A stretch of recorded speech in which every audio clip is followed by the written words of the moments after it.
በመጀመሪያ ስሜ ናታን ሳይሆን ናኤፍ ገባ።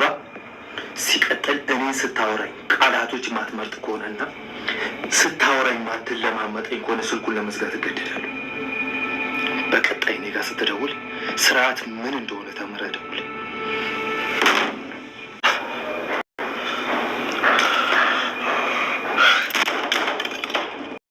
በስተመጨረሻም እንግዲህ አስጠንቅቆታል ያፌትን። ምክንያቱም ከኔ ጋር ስደውል ስነ ስርዓት ተምረህ አውቀህ መሆን መቻል አለበት። ስሜ ደግሞ ናታን ሳይሆን ናይፍ ብለህ ጥራኝ በማለት አስጠንቅቆታል። ከስራ ውጪ በሌላ ስልክም ከኔ ጋር አልደውል በማለት እንግዲህ አስጠንቅቆታል። ያፌት እጅግ በጣም ተበሳጭቷል። ግን የሆነ ነገር አስቦለታል። ለናቱ ምን እንዳሰበለት እንግዲህ ያው ኤፍራታ በደካማ ጎኑ መጥቷል። በኤፍራታ በኩል መጥቷል። ኤፍራታን ስራ ጀምሪም ያለው አሁን ያፌት አብረው እንድሰራ እንትን ብሏል ማለት ነው፣ አቅዷል። ምክንያቱም የሚያስፈርምሽ ፊርሞች አሉ፣ ስለዚህ ወደ ስራ ቦታ መሄድ አለብን በማለት እንግዲህ ኤፍራታን ጠይቋታል። ኤፍራታ አሁን ላይ እኔ መሄድ አልፈልግም ትንሽ አሞኛል ብላለች። ግን ደግሞ ያፌት ያንን ፊርማ ደግሞ እሷን ለማስፈረም ፈልጓል። ያፌት ለምንድን ነው ኤፍራታን ዝም ያላት? በመጀመሪያ እንግዲህ ናቱ ናይፍ ሆኖ ሲቀርበው ወይንም ደግሞ ከያፌት ጋር ሲሰሩ ሲገለጥ እሱ ጠርጥሯል። ከኤፍራታ ጋር እየሰራችሁ እንዳይሆን ብቻ በማለት እንግዲህ ያን ነገር ጠርጥሯል። ስለዚህ አሁን ምንም እንዳላወቀ በመሆን እንግዲህ ያፌት ስራውን ለመስራት ዝም ብሎ ይገኛል። ያሰበው እንግዲህ እሷ ከቆፈረችልኝ ጉድጓድ ከኔ ፍቅር አይበልጥም በማለት እንግዲህ እንዲህ ጉድጓድ ውስጥ ቆፍራ ከምትከተኝ እኔ ከዚሁ ብቀርብኝ ይሻላል በማለት እንግዲህ አብሮት ለሚሰራ ለታሬ ሲናገር ሰምተነዋል። ስለዚህ ኤፍራታ የሆነ ነገር ወንጀል እንድሰራ ወይንም ደግሞ እሷን የሆነ ወጥመድም ውስጥ ለመክተት የተዘጋጀ የወሰነ ይመስላል። ስለዚህ አሁን በአስቸኳይ እንድትፈርሚልኝ እፈልጋለሁ፣ ስራ መሄድ አለብሽ፣ አብረን እንሄዳለን በማለት ወደ ድርጅቱ አብረን እንሄዳለን፣ እንድውስ እኔ እፈልጋለሁ፣ እሰራለሁ፣ እንዲሁም ደግሞ በፊት በልጅነቴ የሌለኝን ነገር አሁን ላይ መስራት እፈልጋለሁኝ፣ እንዲኖረኝ እፈልጋለሁ፣ መኪና በቃ ሀብት እንዲኖረኝ እፈልጋለሁ ብለሽ አይደለ ወይ? ያንን ሀሳብሽን ማሳካት አትፈልጊም ወይ? በማለት እንግዲህ ጠይቋት ነበረ።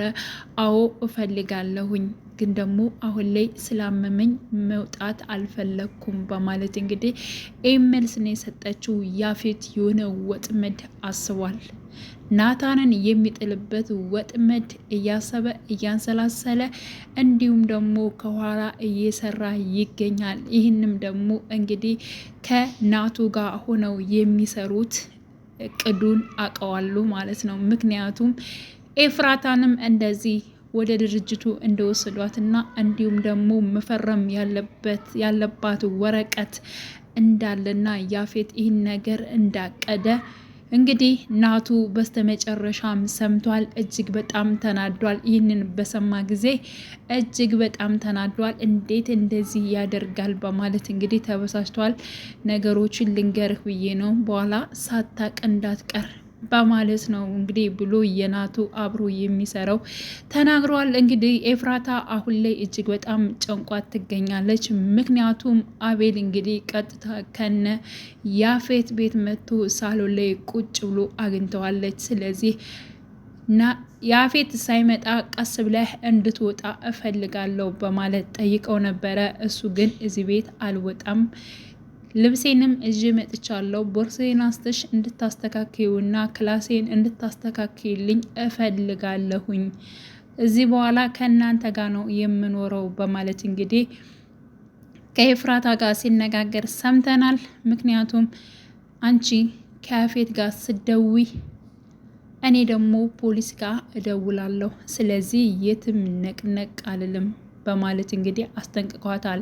ያ ማለት እንግዲህ የናቱ ቪዲዮ ወይንም ደግሞ ያፌት አስፈራርቷት የነበረው ቪዲዮ በያፌት እጅ የነበረው ከአቤል እጅ አለ።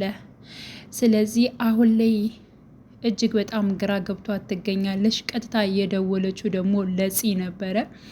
እፂ ጋር ደውላ ያው አቤል አብሯቸው እንደሚኖርና ገብቶ አልወጣም እንዳለ ልብሴን አስተካክልኝ ካለዛ ፖሊስ ጋር ነው የምደውለው በማለት እያስፈራራኝ ነው። ምን ይሻላል? ጨንቆኛል፣ ደክሞኛል በማለት እንግዲህ ፂ ጋር ትደውላለች።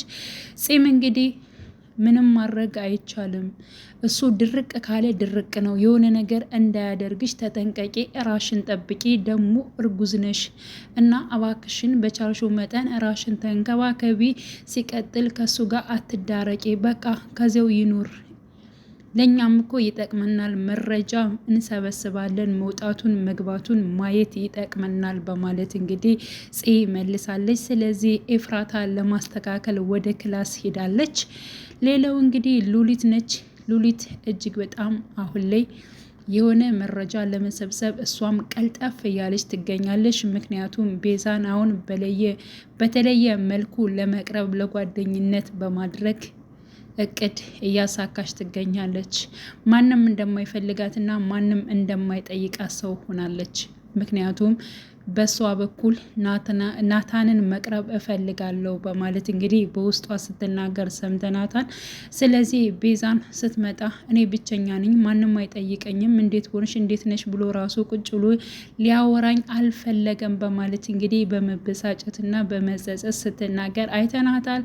ቤዙም እንግዲህ አንቺ ነሽ ሰው እንዲቀርብሽ የማታደርጊው የራስሽ ጉዳይ ነው፣ አንቺ ነሽ እኮ ሰውን የምታረቂው፣ ሰው ሲቀርብሽ አንቺ የሆነ ነገር ትናገሪያለሽ። ስለዚህ በሰው አታማኝ፣ እስኪ መጀመሪያ የራሽን ጸባይ አስተካክይ፣ አንቺ ስትስተካከይ ነው ሰውን መናገር የምችው፣ ለሰው ተመቺ በማለት እኔ ማንም የለኝም፣ ማንም ቁጭ ብሎ ሊያወራኝ ፍላጎት የለውም በማለት እንግዲህ የቤዛን ሆድ ለመብላት ሞከራለች። ቤዛም አይዞሽ በቃ አለን፣ ግን ደግሞ አንቺም በመጀመሪያ የራሽን ጸባይ ማስተካከል አለብሽ በማለት እንግዲህ ቤዛም ትናገራለች። በመሀል መታ እንግዲህ አብራቸው ቁጭ ትላለች። ቁጭ ብላ ኤርፎኗን ደቅና እያዳመጠች ነበረ። ቤዛም ስትመለከታት ነበር። እንዲሁም ቤዛ በራሷ እያወራች ነበር። ምክንያቱም እያንዳንዱ የልጅቱን ሁኔታና የፂን ሁኔታ እያየች እያንዳንዱ የየራሱ የሆነ ችግር አለው፣ ግን ይህ ሁሉ ችግራችን መቼ ይሆን የሚፈታው እያለች እጅግ በጣም ሆድ በሚበላ ፊቷ እያየች ነበረ። እንዲሁም ፂ ደግሞ ከፂ ጋም አውርተው ነበረ። ምክንያቱም አሁንም አኩርፈሽኛል ወይ ቤዝ፣ ለምንድን ነው የማታናግርኝ በማለት እንግዲህ ቤዛን ፂና ቤዛን ለማውራት ሞክረዋል። እኔ ፈጽሞ መቼም አልቀየምሽም፣ ለምንስ እቀየምሻለሁ? ወንድሜም ትቶኛል፣ መቶም አያውቅም፣ ከቤትም አንዳንዴ አያድርም፣ ለምን እንደሆነ አላውቅም፣ ስለ ቤተሰቦችም የማውቀው ነገር የለም፣ በቃ እየከፋኝ ነው በማለት ፂም ስትናገር ሰምተናታል። ቤዝም እኔ ከጎንሽ አለው እኮ ፂ፣ ምን እያልሽ ነው? እኔ ምንም የተቀየሙሽ ነገር የለም፣ እኔ ከጎንሽ አለሁኝ። እሺ ምን ሆኖሽ ነው? እስኪ ያስጠላሽ ነገርና እንደዚህ በህይወት መኖር ደበረኝ የምትዩ ነገር ምንድን ነው? እባክሽን ንገሪኝ፣ ከጎንሽ አለሁኝ በማለት እንግዲህ ቤዛ አናግራት ነበር። ፂም ይው ቢኒም አልፈልግሽም ብሎኛል፣ ምን እንደማድረግ አላቅም በማለት እንግዲህ ነግራት ነበር። ግን ደግሞ ምን ማድረግ እንዳለባትና ቢኒ ወደ እሷ መቅረብ እንዳለባት ያለውን ነገር እጅግ በጣም ሲያወሩ ነበረ። በስተመጨረሻም በነገራችን ላይ የሆነው ነገር የሆነ ቅድም ቤዝና እንዲሁም ደግሞ ፂ ሲያወሩት የነበሩት ነገር ያቀዱት ነገር ነው። እሱ በፊትም እንግዲህ ሁላችንም እናውቃለን፣ ድራማውን ከመጀመሪያው ጀምረን የምንከታተል ፂ እና ቤዝ በጣም ይመካከራሉ። በፊትም ናታን እንዲቀርባት ለማድረግ ለቤዛ ቀጥታ ሁለታቸው የሆነ ነገር ይሰራሉ ማለት ነው። ግን ያ ለማድረግ እንዲሳካላቸው የሚያደርጉት እጥረት ነው። አሁንም ደግሞ መጨረሻ ላይ በእርግጠኝነት ከዳጊ ጋር ተደውሎ እንደዛ ሲሆን መጀመሪያ በፈገግታ አውርቶ ዳጊ በመጨረሻው ላይ ደግሞ እጅግ በጣም የደነገጠው የሆነ ተንኮል ነገር በእርግጠኝነት ቤዝና እንዲሁም ፂ አስበው ነው ብዬ አስባለሁ። ብቻ ግን የሆነ ነገር መክራታለች፣ ምን ማድረግና ምን መስራት እንዳለባት መክራታለች። ስመክራት ግን እጅግ በጣም ደስ ብሏት ነበረ ሰላም የተባባሉት እንዲሁም የተቃቀፉት ማለት ነው። ስለዚህ ቤዝ ባመጣችው ሀሳብ ፄ ተስማምታለች። ያ ሀሳቧ ይጎዳታል አይጎዳትም የሚለው ነገር እንግዲህ ቀጣይ ያንን ተግባር ሲያደርጉ ስናይ ነው። የቤዚ ጓደኛ ወደ ቤት መጥቶ ነበር። ወደ ቤት ሲመጣ ከሳሎን ያገኘው በስተመጀመሪያ እንግዲህ ሉሊትን ነበር። ሉሊት ጋር አሁን ሁላቸው ፎቅ ናቸው። እስከዚያው ከኔ ጋር ቁጭ ብለን እናውራ፣ እንግባባ፣ ወደፊት ቤተሰብ መሆንህ አይቀርም በማለት እንግዲህ ዳውድን ለማውራት ሞክራ ነበር ሉሊት ማለት ነው። ግን ደግሞ ስታወረው እጅግ በጣም የሚያናድዱ ቃላቶችን ስትናገር ነበረ ስለ ቤዛ መጥፎ ሴት እንደሆነች እና እንዲሁም ደግሞ በቶ ፍቅር እንደተሰቃየች እና በቃ ነገሮቹ ሁሉ በጣም እንዳልሆነ እንደምታደርግ ነግረው ነበረ። ክፉ ሴት ነች እያለች ስለ ቤዛ ስትናገር ነበረ። እንዲሁም ናታንም እጅግ በጣም ነው የምታፈቅረው የምትወደው። አሁን ራሱ አብረን እንኖር ቢላት እና የሆነ ቃላ ብናገራት አብረው ይሆናሉ በማለት እንግዲህ ስለ ቤዛ ክፉነት ወይንም ደግሞ መጥፎነት እጅግ በጣም ስትግተው ነበር። ዳውድም እንዴት ለምንድን ነው ቤተሰብ ለሆነ ሰው እንደዚህ ቃላቶችን የምትናገሪ? በመጀመሪያ ባላቅሽ ግን ደግሞ አቃለሁኝ በማለት ሲቀጥል ደግሞ እኔና እሷ ምንም ነገር የለም ጓደኝነት ብቻ ነው እንጂ ስለ ፍቅር አይደለም በማለት እንግዲህ ዘግቷል። እንግዲህ በስተመጨረሻም እንግዲህ ያው የተደወለው ስልክ እጅግ በጣም አስደንግጧቸዋል።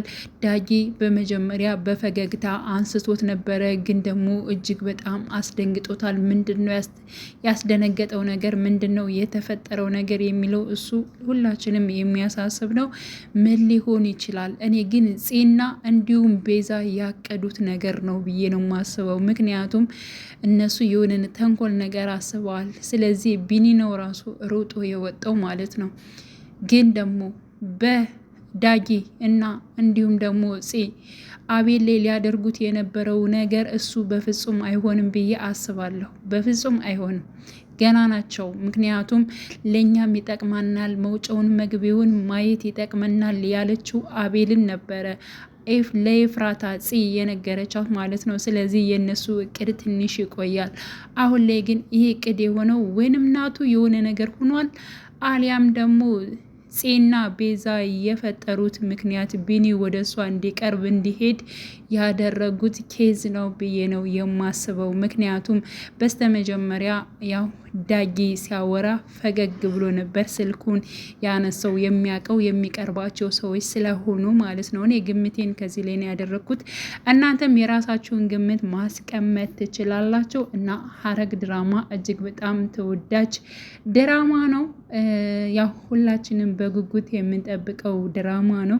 እንግዲህ በክፍል 97 ይህንን ይመስላል። ቀጣይ ሁላችንም በጉጉት እንጠብቃለን።